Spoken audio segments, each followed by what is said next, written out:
two activist groups, the China Labor Watch and Green America, uncovered a really serious situation at Apple factories. Now, we already know they have a hideous record.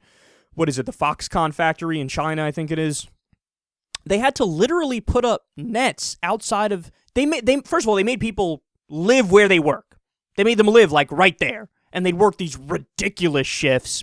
And they had to actually put safety nets outside of the buildings where the people were living because people were committing suicide en masse.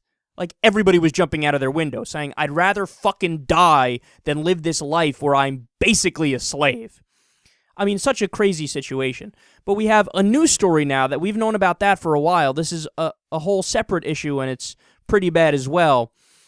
It turns out that Apple is using benzene and N-hexane in the production of the iPhone. Now, benzene is, of course, a chemical, and it's a well-known carcinogen, and N-hexane has been linked to nerve damage. Now, to be fair, low levels of benzene are also found in gasoline, cigarettes, paints, glues, and detergents.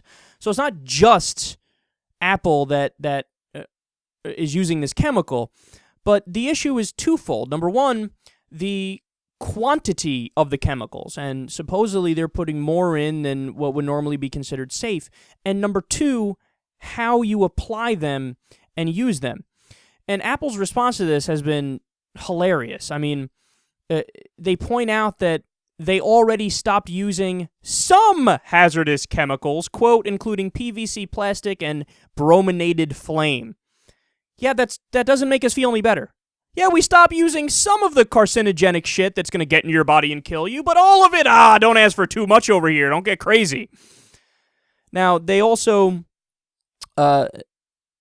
say that they're trying to ensure that all remaining toxic substances comply with U.S. safety standards. Quote, last year we conducted nearly 200 factory inspections which focused on hazardous chemicals to make sure those facilities meet our strict standards. Now, who did the inspections exactly? Now, when I first read that line, okay, well, they're getting 200 inspections from the government, so okay, they're probably fine. No. I read it over. They're talking about Apple inspected Apple. Oh, great. Yeah, very reassuring. You guys inspected yourself and found out everything is great. It's like me doing a review of SecularTalk Radio. I have a very high opinion of this show. It's really great. I recommend watching it. Yeah, but I'm the fucking one talking. Of course I recommend watching it. I'm me. Same thing going on with Apple here. Yeah, no, the Apple products are safe. We put our Apple stamp of approval on it. I don't give a fuck what Apple thinks about Apple. Obviously, you have a conflict of interest. We know you're going to say that.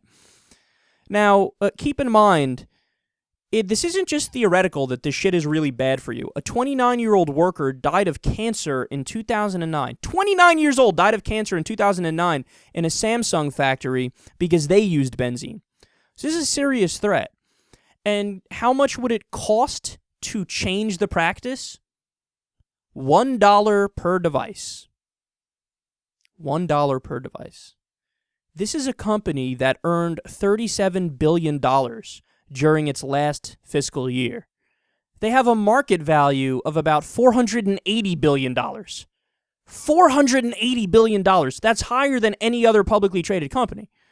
And the iPhone sold more than 470 million since the release of the first model. You can find a way to stop using benzene and other toxic chemicals in production of your phone. I mean, it's really mind-blowing that shit like this goes on, man. But here's the main purpose. Here's the main thing to take away from this. This is the best endorsement ever for solid, efficient government regulations.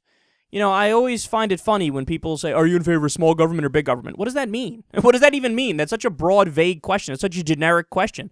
It matters what area we're talking about. It matters what the issue is. Sometimes I prefer small governments. When it comes to people putting things in their own body, but choosing what drugs they want to take, yeah, I believe in small government. I think it's somebody's right. If they want to fuck up their life and do crystal meth, by all means, go right ahead. It's none of my business. I'll try to stop you, but not by force of law. So there I want small government. In an area like this, where people are, they don't even know, they might be putting up to their face something that's contaminated with benzene, a carcinogen that could get them sick. Yeah, now we need big government. When I bought an iPhone, I didn't sign up to get cancer. That wasn't the idea behind it. Yes, the government is there to do basic regulation to make sure that everyday products don't fucking kill us. And these poor guys that are working in the factory, they're putting themselves at an even higher risk because they're directly coming in contact with the chemicals. This is such a strong endorsement for efficient government regulations. But of course, in the U.S., we live in a country where the FDA is largely funded by the people that they're supposed to be regulating, so they're just paying them to look the other way while they get away with everything. And, I mean, especially in a place like China, oh, are you kidding me? The state and the corporations and the companies have basically merged. And Mussolini used to call that fascism. He said that's what fascism is in practice.